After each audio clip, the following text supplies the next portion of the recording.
Nós recebemos aqui no CNN Talks Infra a presidente da Petrobras, Magda Chambriard. Presidente, agradeço muito a sua presença aqui neste evento. Já abro a nossa conversa pedindo um olhar da senhora a respeito de um eixo que o presidente Lula sempre destaca muito nos seus posicionamentos, que é o de que os combustíveis fósseis são o caminho para subsidiar, propiciar a transição energética em um país que tem um potencial imenso para isso. Muito bem-vinda. Obrigada, Clarissa. Uma pergunta muito interessante, porque é isso mesmo, né? Desde que eu tomei posse na Petrobras, eu venho dizendo que o caminho é esse. Quem tem que financiar num país como o Brasil, carente de energia, né, a transição energética é mesmo o combustível fóssil, nós temos certeza disso. Mas nós estamos fazendo o nosso trabalho, Clarissa. Nós estamos investindo, nós estamos fazendo novos combustíveis com cada vez mais parcela de renováveis. O nosso diesel coprocessado é um exemplo disso. Hoje nós já fazemos diesel coprocessado com até 10% de óleo vegetal ou até óleo de cozinha retornável, né? Como se faz aqui na refinaria aqui em Minas. Nós estamos fazendo combustível de aviação já também com parcela renovável, antecipando a regulação internacional até em 2 anos, entregando com 2 anos de antecedência. Nós estamos avançando com a PBio, né? A nossa empresa de biodiesel. Já disse aqui num evento aqui em Minas, né, que nós vamos reabrir Quixadá, no Ceará, né? Também é uma fábrica de biodiesel. Enfim, os avanços são constantes, né? Os investimentos estão sendo direcionados para isso, mas eles estão 100% suportados pelo retorno dos combustíveis fósseis. Presidente, eu gostaria de um olhar da senhora sobre o desafio que é, no mundo de hoje, justificar e explicar a necessidade de mais investimentos em combustíveis fósseis. Aqui no Brasil, a gente tem um potencial muito grande, inclusive, pelo que eu estou entendendo, vocês têm, inclusive, novidades importantes para trazer para a gente a respeito dessa exploração, que contribui para fazer esse financiamento da transição energética. Bom, primeiro, é importante dizer que mais de 80% da matriz energética mundial ainda repousa sobre os combustíveis fósseis, né? Isso é uma realidade. Então, eu acho que essa guerra lá no Golfo, né, no Oriente Médio, Estados Unidos e Irã, ele está mostrando a dependência do mundo do combustível fóssil e quanto o Brasil se preparou para uma situação como essa, né? Acredito, Clarice, que a gente não consiga uma transição energética imediata, porque os combustíveis fósseis ainda serão muito importantes para o mundo, pelo menos nas próximas 3 décadas, né? Mas, né, nós não podemos esquecer, né, as emissões, não podemos esquecer de cuidar do planeta. Da nossa parte, em termos de combustíveis fósseis, nós estamos continuando investindo, tanto quanto investimos gradativamente na transição energética, mas nós estamos considerando que num país que precisa de energia, o que nós vamos falar principalmente não é de transição, é de adição energética. E nesse contexto, nós estamos colocando novos projetos de petróleo, por exemplo, no estado de Sergipe. Então, Sergipe vai ganhar um projeto que é em águas profundas, 2 plataformas de produção de petróleo que estarão capazes, no seu conjunto, de produzir 200 mil barris de petróleo por dia, com mais 18 milhões de metros cúbicos por dia de gás para a costa. O gás é chamado do combustível de transição. Então, temos aí uma transição a caminho, né, com a contribuição do gás e cada vez mais gás para a terra, disponibilizando gás para a sociedade brasileira. Muitos me perguntam também sobre a margem equatorial, né? Então, nós estamos avançando na perfuração do prospecto Morfo, lá no Amapá, em águas profundas, e essa sonda que está perfurando o projeto lá no Amapá, acabando de perfurar, ele vai para o Rio Grande do Norte, também na margem equatorial, perfurar um prospecto que nós chamamos de Mãe de Ouro, também margem equatorial, no estado do Rio Grande do Norte. E nesse estado do Rio Grande do Norte também nós temos um quantitativo razoável de pessoas que trabalham no Rio Grande do Norte alocados à Diretoria de Transição Energética, que vai, então, todos os dias nos lembrar e colocar projetos em carteira para serem maturados na direção da transição energética. De novo, etanol, biodiesel, combustíveis coprocessados com cada vez mais material verde, eólica, solar e até hidrogênio. Presidente, essa exploração na margem equatorial, ela veio carregada de um desafio político muito grande.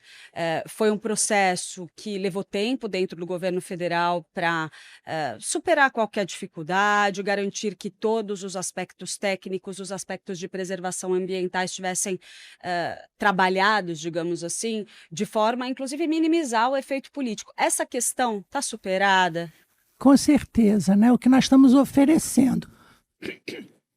O que nós estamos oferecendo no Amapá é o maior plano de emergência individual já oferecido pela indústria do petróleo no mundo para águas profundas, né? Então, é uma perfuração segura com todo tipo de contingência que você pode imaginar, né? Uma exploração que não é barata, um plano de contingência que não é barato e que eu estimo até que, em termos de licença ambiental, talvez seja o mais caro do mundo. E a gente tem visto também, presidente, todo esse movimento do presidente Lula para blindar o Brasil dessa turbulência internacional. Inclusive com medidas ali bastante profundas relacionadas à decisão de zerar impostos federais, convocar os governadores a participarem desse esforço.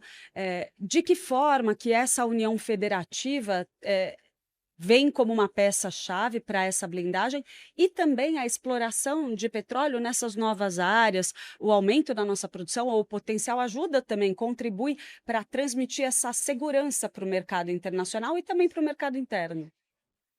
É verdade, Clarissa. Nós temos o petróleo como o primeiro produto de exportação brasileiro nos últimos 2 anos, né? E nossa produção só cresce. E nós estamos felizes de entregar todos os dias cada vez mais petróleo. Acabamos de botar o segundo poço da plataforma P-78, né, que chegou no Brasil e começou a produzir no início do ano. Essa plataforma já está produzindo 100 mil barris por dia, ela tem uma capacidade de 270 mil, é um recorde Petrobras também. E nós estamos avançando, e isso, né, sem dúvida nenhuma, é geração de riqueza para o Brasil, né?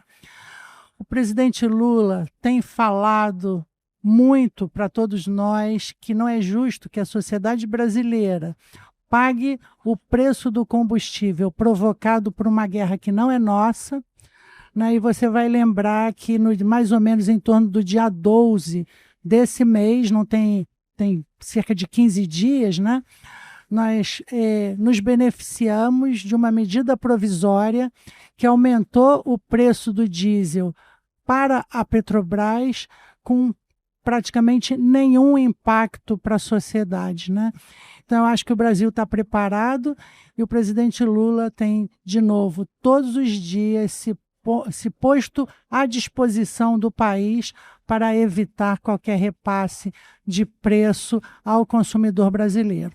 Da nossa parte, né, nós sempre dizemos o seguinte: nosso papel é manter nossa política de preços para baixo e para cima, né, sempre evitando que essa volatilidade estresse o mercado, né, e preocupe o investidor brasileiro, né?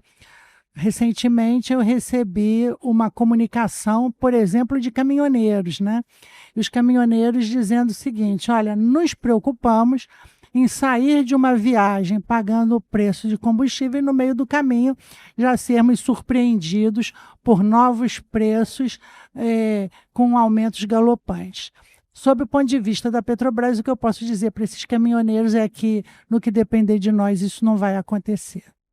É importante essa sua colocação, porque a gente ouve muito dos adversários do presidente Lula, no meio de toda essa turbulência, a ideia de que essa categoria não estaria recebendo a devida atenção. Essa é uma crítica política feita.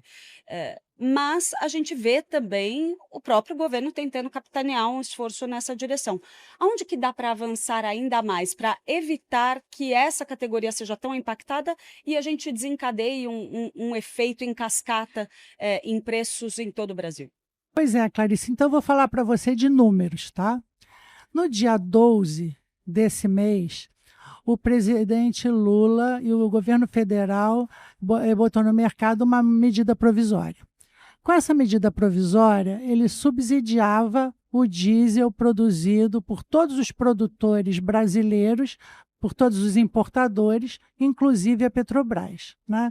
Então, só para lembrar, 70% do diesel brasileiro é produzido pela Petrobras. Então, nós somos parte diretamente interessada.